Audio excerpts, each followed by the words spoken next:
what is our real world example? Well, we have one that we're dealing with right now, which is the new 57F rule.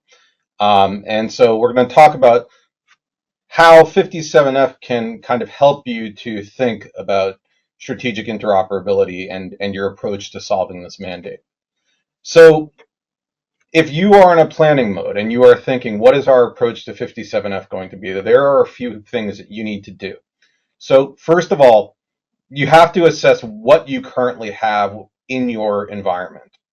So out of all of your business systems, you have to really sort of interrogate those systems and those teams running those systems and say, what is it that you would say you do here, right? In terms of what are you connected to? What business processes are you wired into? What are your existing capabilities to interoperate with other systems? That involves, in particular, seeing are they using standards-based interoperability? Or are they using proprietary interoperability? So, for example, are they doing X12 transactions, or is it all just flat files being sent by FTP? The other thing is you have to understand where all of your data is in your organization. It may be in an enterprise data warehouse, or it may be spread across multiple systems. And as we'll talk about in the next slide, you'll see why you need to understand where all that data is, particularly all your member data, whether it's clinical data, whether it's claims data, anything that's been involved in for a member. You need to know where that data is going to be. And then ideally, for all of those systems that you looked at, that you identified, all that interoperability that you already have, regardless of what format or standard you're sending it in an ideal world, you're able to continue to leverage the existing investments that you've done in that while still being able to plan for the future. And what is that future? Well, one of the things that 57F says is that, for example, if you have any clinical data about a member, if you have any claims data about a member, particularly if you're processing claims or prior auth requests or other things for that patient, and even if that data is not being transacted using FHIR, even if you're using X12, even if you're receiving those, let's say, prior auth requests via fax machine or through a web portal or some other proprietary API, doesn't matter. You've got to have that data available to access through the patient access API, the provider access API, and the payer-to-payer access APIs that are required from the CMS mandate, which means that you've got to have a strategy to integrate and connect and wire in all of that data into your longitudinal record for that member. So you really do need to plan for the future, because this is a lot of work that you're going to have to do. As Chris noted, there's not a huge delta in the uplift needed for just compliance versus taking a strategic approach. The difference is the planning and the intent behind it. So it's not just a question of, will we be able to meet the CMS API requirements on January 1st, 2027? It's more importantly, what are we going to do with it after we've done that? Once we get beyond those requirements, how do we take advantage of what we just built? And part of that is understanding what your goals are as an organization. Are you looking to drive operational efficiency? Are you looking to improve outcomes? Are you looking to reduce provider abrasion? What is it that you're trying to do? And making sure that in the process of the entire planning and product procurement and implementation process, you're keeping those goals in mind so that you can figure out not just how do we meet these interoperability requirements, but how do these interoperability requirements enable our success, enable us to hit our organizational goals. So this is the process of doing that is both a short-term and a long-term activity, right? So there are mandates that are required. There are also going to be low-hanging fruit, the quick wins, the quick ROI that Chris was talking about. And then there are going to be very long-term goals that you also want to deal with as well. And the most important thing about this is understanding, okay, what are my priorities? Food and shelter first. And then once you have those needs established, starting to build up on that platform that you've invested in, the value add use cases that are going to drive that net positive ROI. And again, this all comes down to procurement. If you buy the wrong solution at the outset, it's going to be much harder for you to climb your way up through those levels of value that you're getting out of it. When I look at what's out in the market right now, I tend to break it down into these three categories. So there's the existing vendors that may already be in place within your organization.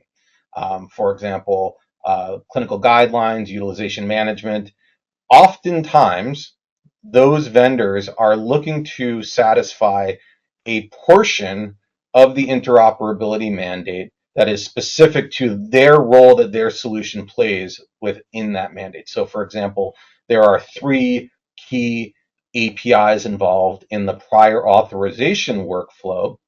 And for example, a guideline system might just be looking to handle the second one, the one that's around documentation rules.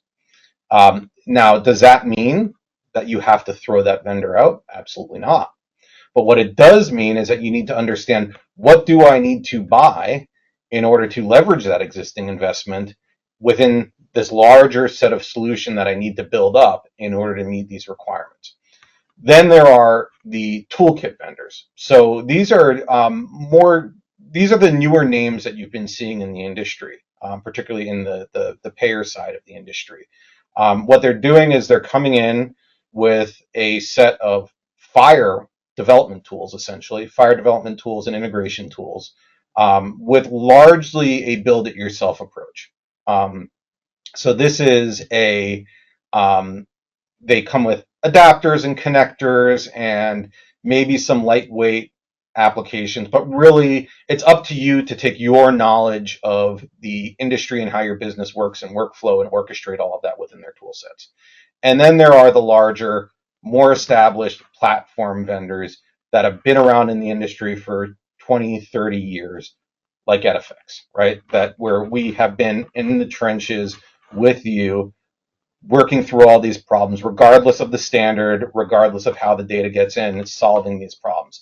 And these are typically the more complete solutions that cover the end-to-end workflows, cover the full mandate, and also often come with value-add solutions that layer on top of that either address gaps in workflow or operations that are common within the payer space, or that also have some of those back-end systems as well that you may be using. So let's dive a little bit more into these, talk a little bit more about the pros and cons of each. So as I noted with the in-house vendors, they're typically going to support part of the mandate, but not the full mandate. What's important to understand, though, is even within the narrow band of, for example, supporting one of the three APIs, oftentimes some of these vendors don't really support the full workflow of that API. And what do I mean by that? Well, sometimes there's connections that need to happen between multiple systems in order to orchestrate that API behavior correctly and in a way that actually does what it's supposed to do in the real world. Oftentimes, they rely on other systems to, for example, integrate with a member management system to handle authentication, or whatever system you're using to track providers and their access credentials. So there's a lot of additional wiring in that needs to happen. And typically that's not surprising, because for these companies, that's not their core business. They're not integration companies. They're experts in their subject matter. And the other key thing is they're not going to oftentimes be able to really provide you that longitudinal record capability as well. So remember that no matter what you do, all of the outputs of particularly those systems like systems needs to make it into that longitudinal record so that you can serve it out through the required APIs.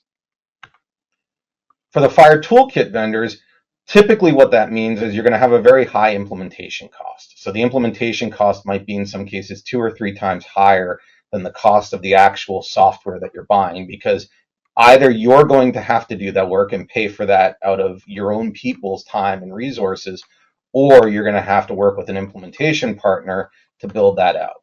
The other challenge is, because these companies are typically focused on the front end of the interaction, the standards-based pieces of it, and oftentimes relatively new to the payer space, they typically don't have deep knowledge of how a health plan actually operates, and what all the different systems are that exist within your environment that they need to connect with and be able to work with.